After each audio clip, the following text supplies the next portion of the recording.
Good morning, guys.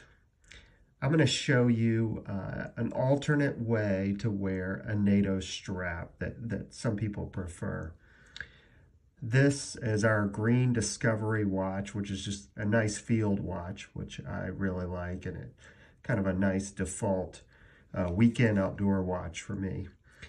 And I'm wearing it now in the traditional way you would wear a NATO strap, where you have this little piece popping up that's tucked back in. The nice thing about the traditional way is if your screw bar breaks or the band gets cut, you don't lose the watch, it still hangs on. So tactical situations, I would still highly recommend that. But there's another way to wear it that a lot of guys prefer, and I'll show you that really quickly. The difference is when you put the strap on, I'm going to loosen this thing up.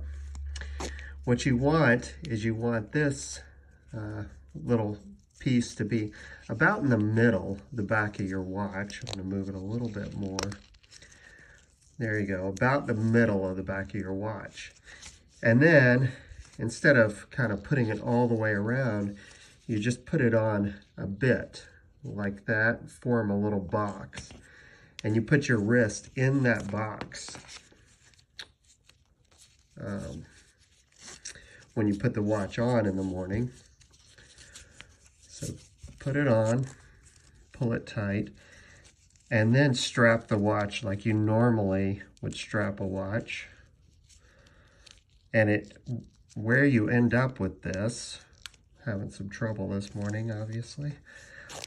Where you end up with this is the two bands end up side by side on the bottom, but it feels more like a normal watch, way to wear a watch, you know, if you're out and about having a day. So there you go. That's the alternate way to wear a NATO strap.